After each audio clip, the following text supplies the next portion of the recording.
Everyone, कैसे हैं? उम्मीद करते हैं मस्त होंगे। आई होप आप अपना स्टडी बहुत ही अच्छे से कर रहे होंगे एंड अपना भी ख्याल रख रहे होंगे। तो चलिए आज मैं आप लोग को अपनी टारगेट दिखा देती हूँ। तो ये रहा मेरा टारगेट और आज का दिन है 5/1/2026। तो चलिए फटाफट हम एनालिसिस करा देते हैं। तो ये रहा मेरा महत्वपूर्ण दिन एवं दिवस जीके जीएस का। तो मैं फरवरी दिन को ही आज को टारगेट में ली हूँ, फरवरी दिवस को। तो चलिए अपना नोट्स मैं आप लोग को दिखाती हूँ। ये रहा मेरा नोट्स। चलिए फटाफट एनालिसिस करा लेती हूँ।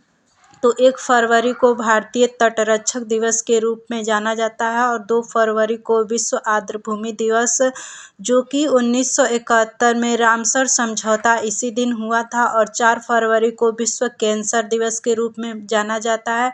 12 फरवरी को राष्ट्रीय उत्पादकता दिवस के रूप में जाना जाता है और 13 फरवरी को राष्ट्रीय महिला दिवस, जो कि सरोजिनी नायडू के जन्मदिन पर विश्व रेडियो दिवस के रूप में भी जाना जाता है।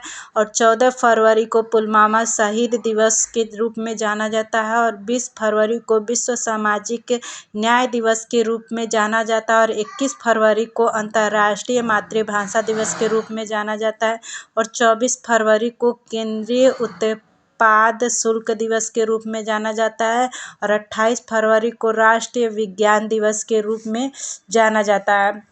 तो जैसा कि मैं इसमें 2-4 क्वेश्चन भी ऐड की हूँ, तो आप देख सकते हैं। ये रहा विश्व आदर्श भूमि दिवस किस दिन मनाया जाता है, इसी प्रकार से क्वेश्चन पूछता है।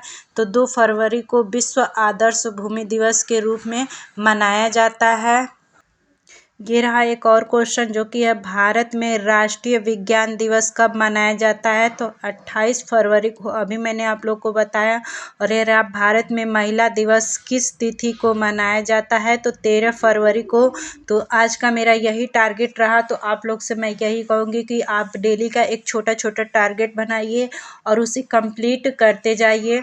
अगर आप यहाँ से भी कंप्लीट करना चाहते हैं तो कंप्लीट करते जाइएगा और 2 से 3 बार वीडियो को देखिएगा, ये ऑटोमेटिक ही याद हो जाएगा। तो चलिए ठीक है। और नेक्स्ट टॉपिक ये देख लीजिए। मैं जैसा कि ये रहा विवेक सर का बुक, तो मैं नोट्स बना ली हूँ। तो यहाँ रहा जो कि है महत्वपूर्ण दिन एवं दिवस। तो आप देख सकते हैं सेम ही एनालिसिस हुआ है। तो ये रहा फरवरी माह के महत्वपूर्ण दिवस। तो 1 फरवरी को भारतीय तटरक्षक दिवस, 2 फरवरी को विश्व आदर भूमि दिवस, 4 फरवरी को विश्व कैंसर दिवस के रूप में मनाया जाता है, 8 फरवरी को सुरक्षित इंटरनेशनल दिवस के रूप में मनाया जाता है, 10 फरवरी को राष्ट्रीय कृषि मुक्ति दिवस के रूप में मनाया जाता है। फिर से 10 फरवरी को विश्व दाल दिवस के रूप में मनाया जाता है। 11 फरवरी को विश्व बीमार दिवस के रूप में मनाया जाता है। फिर 11 फरवरी को विश्व विज्ञान में महिलाओं और लड़कियों का अंतर्राष्ट्रीय दिवस के रूप में मनाया जाता है। और ये रहा 12 फरवरी को राष्ट्रीय उत्पादकता दिवस के रूप में मनाया जाता है। 13 फरवरी को विश्व रेडियो दिवस राष्ट्रीय महिला दिवस के रूप में मनाया जाता है। 20 फरवरी को अरुणाचल प्रदेश स्थापना दिवस विश्व सामाजिक न्याय दिवस के रूप में मनाया जाता है। 21 फरवरी को अंतर्राष्ट्रीय मातृभाषा दिवस के रूप में मनाया जाता है। 24 फरवरी को केंद्रीय उत्पाद शुल्क दिवस के रूप में मनाया जाता है और 28 फरवरी को राष्ट्रीय विज्ञान दिवस दुर्लभ रोग दिवस के रूप में मनाया जाता है। तो आशा है कि आप मेरे नोट्स को भी देख लिए होंगे और विवेक सर का ये बुक आप लिए हैं तो प्लीज़ आप जो नोट्स बनाए हैं और बुक दोनों को ही देख के पढ़िए, जिससे कि आपको काफ़ी ज़्यादा बेनिफिट मिले। तो अब हम जान लेते हैं कि मेरा दूसरा टारगेट क्या रहा। तो आज का मेरा हिंदी में रहा संज्ञा, जो कि मैंने थ्योरी ही प्रैक्टिस की हूँ। तो चलिए अब हम फटाफट आप लोग को संज्ञा एनालिसिस करा देती हूँ। तो ये रहा मेरा संज्ञा, जो कि मैं इसका भी नोट्स तैयार कर ली हूँ। तो संज्ञा का मूल रूप से तो संज्ञा मूल रूप से 2 प्रकार का होता है, यथार्थवाचक और भाववाचक। यथार्थवाचक को जो दिखे और जो भाववाचक जो होता है जो ना दिखे। तो चलिए जान लेते हैं। तो जातिवाचक संज्ञा, व्यक्तिवाचक संज्ञा, पदार्थवाचक संज्ञा और समूहवाचक संज्ञा। प्राचीन भारत में संज्ञा के भेद 5 हैं, जो कि है व्यक्तिवाचक संज्ञा, जातिवाचक संज्ञा, समूहवाचक संज्ञा, भाववाचक संज्ञा, द्रव्यवाचक संज्ञा।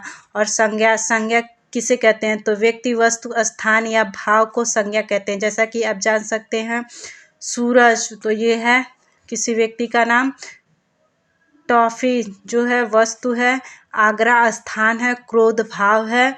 अब हम देख लेते हैं व्यक्तिवाचक संज्ञा क्या होता है। विशेष व्यक्ति, वस्तु या स्थान को व्यक्तिवाचक संज्ञा कहते हैं। जैसे राम, कुतुब मीनार, यह भी एक विशेष जगह का नाम है जिसे वस्तु कहते हैं, स्थान कहते हैं, सॉरी। और गंगा, जनवरी, इसमें भी आ जाएगा जनवरी, फागुन, जैसे नहीं कहते हैं चैत, कुआर, फागुन, आषाढ़, ये सब जो भी देहातों में चलता है तो वो सारा चीज़ व्यक्तिवाचक में आ जाएगा। और ज़्यादातर तो ये जनवरी फरवरी भी व्यक्तिवाचक में ही आएगा। और देख लेते हैं पृथ्वी और चंद्रमा भी व्यक्तिवाचक में ही आएगा। अब हम जान लेते हैं जातिवाचक। तो जातिवाचक में जाति और उपजाति होते हैं। जैसे कि फूल हो गया, गाय हो गया, बकरी, लड़का, आम, कुर्सी, ये सब क्या है? जातिवाचक होते हैं। समूहवाचक, जिसमें समूह का बोध हो, जिसकी गिनती की जा सकते, जैसे समूह, संगठन, पुलिस, आर्मी, गिरोह, ये रहा। और आगे आप लोग को हम दिखा देते हैं। तो ये रहा आज का जो कि है भाववाचक।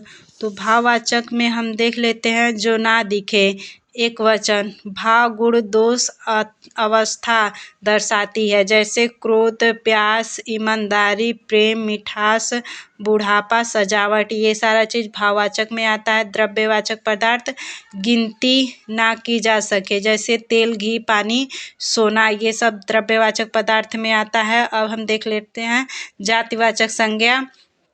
तो जातिवाचक संज्ञा में लड़का को भाववाचक क्या हो जाएगा? लड़कपन हो जाएगा।